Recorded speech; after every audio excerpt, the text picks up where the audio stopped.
घटना है मध्य प्रदेश की। सेन नाम का नाई था, भजनों में उसका नाम आता है। रोज राजा की दाढ़ी बनाया करता था। ये उतनी ही सच्ची घटना है जितना मीरा जी के बारे में आप जानते हैं।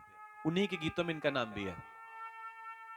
आप बने हरि नाई, सबसे ऊंची प्रेम सगाई। अभी उसको हम भी आनंद लेंगे। अब राजा के यहां रोज वो दाढ़ी बनाने जाता था सेन, लेकिन भगवान का भक्त था। देखिए, काम आप कुछ भी करें, आप नाली साफ करें, कूड़ा साफ करें, गोबर साफ करें, खेती करें, व्यापार करें, राजनीति करें, कोई भी करें, लेकिन इसका मतलब ये नहीं कि आप भगवान के भक्त नहीं हो सकते। आप अमरूद तोल रहे हो, भगवान के भक्त हो सकते हैं। आप खेती कर रहे हैं, भगवान के भक्त होने का मतलब ये नहीं कि राम नामी पड़ी हो गले में, माला पड़ी हो। भैया बैठा लो, भैया को आराम से। भैया ऐसे ही भक्तों के भरोसे कथाएं चल रही हैं। हम लोगों को भी बड़ा आनंद आता है कि जब व्यक्ति वहां से सुनने आ सकता है, तो हम लोग क्या मेहनत नहीं कर सकते? भगवान की कृपा है, बहुत बड़ी कृपा है। देखिए, किसी के शरीर के अंग की स्थिति को देख करके ये ना सोचिए भगवान रूठा है। मेरे गुरुदेव कथा सुनाते हैं कि एक जगह जाया करते थे गुरुदेव, तो ऊपर उनका कमरा था गुरु जी का, और नीचे एक आदमी रहता था संत, प्रज्ञा चक्षु थे।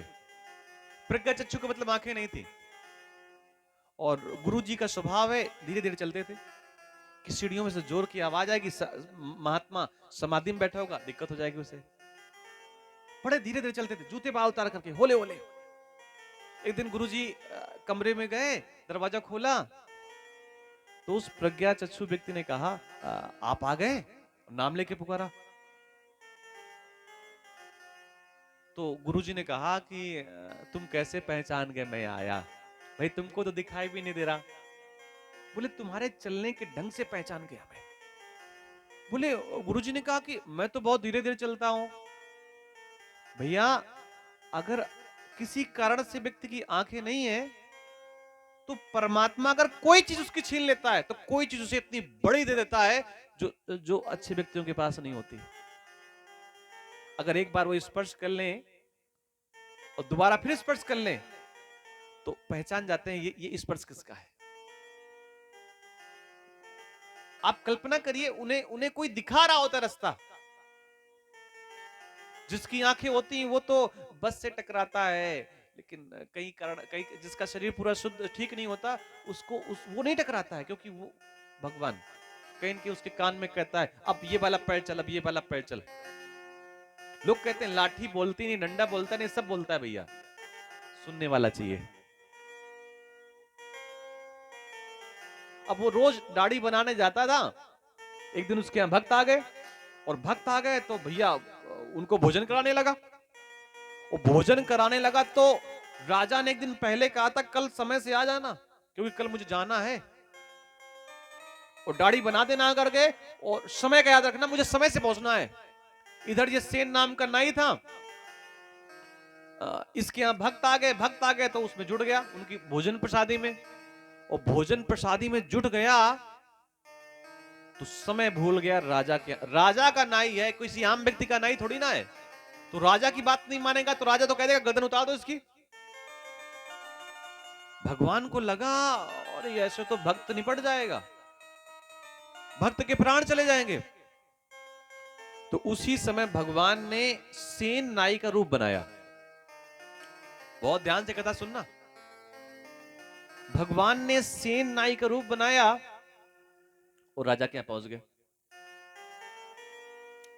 और भगवान ने राजा की दाढ़ी बनाई। शेविंग करने के बाद राजा के जैसे ही गालों में ऐसे हाथ घुमाया, राजा कहता है, सेन तेरे हाथों में आज बड़ा कोमलपन है। रोज तो बड़े टाइट रहते थे, आज तेरे बड़े हाथ अच्छे लग रहे हैं छूने में। ऐसा कर थोड़ा पैर दबा दे। अब ये तो नहीं कह सकते कि मैं भगवान हूं। भाई भक्त की जगह आप आए हैं तो पूरा काम करना पड़ेगा। भगवान ने पैर दबाए। राजा कहता है, मैं अपनी यात्रा में नहीं जाऊंगा, तू ऐसा कर, मेरा पूरा शरीर दबा दे। आज जब तू दबा रहा है ना एक एक अंग, तो इतना आनंद आ रहा है कि मैं अपनी यात्रा कैंसिल करता हूं। और भगवान ने उसके पूरे शरीर की मालिश की, तेल लगाया और पूरा शरीर दबाया। राजा प्रसन्न हो गया। राजा ने अपने गले की माला भगवान को अर्पण कर, अरे महाराज इसकी कोई आवश्यकता नहीं है, आप जो देते हैं बस उतना ही देते रहिए। उधर वो जो सेन था असली वाला नहीं, वो भोजन करा रहा था। महात्मा गए, उसको याद आया, अरे ये क्या हो गया, आज तो मैं भूल गया, और आज तो राजा ने कहा था समय से पहले आ जाना। उसने समझ गया कि आज हमारी गर्दन उतर जाएगी। भगवान ने उसकी सेवा की और भगवान चले गए। इधर से ये अपना अस्त्र अस्त्र सब लेकर के दौड़ करके पहुंचा कि कहीं राजा नाराज ना हो जाए। और जैसे ही गेट में पहुंचा तो गेटमैन ने कहा, क्यों कुछ सामान भूल गए क्या? दरवाजे में लगे व्यक्ति ने बोले, क्या हो गया? बोले अभी अभी तो तुम गए हो, फिर वापस दौड़ करके आए हो। बोले हम कहां गए? अरे बोले हमको बेवकूफ बनाता है, हम तो सुबह से ड्यूटी कर रहे हैं, अभी अभी आए थे और फिर चले गए, फिर आ गए। जब द्वारपालों ने कई बार बात कही, उसने कहा नहीं नहीं मैं आया ही नहीं। वो अंदर उनको रोका, उसने कहा हटो एक तरफ। द्वारपाल हट गए, राजा के पास गया। राजा का नाई था ना, कुछ तो ताकत रखता होगा, पावर रखता होगा। राजा के पास, महाराज गलती हो गई, लेट हो गया, मैं देर हो गई, मुझे क्षमा कर दीजिए। अरे किस बात की देर हो गई, किस बात की क्षमा मांग रहा है, क्यों डर रहा है, क्यों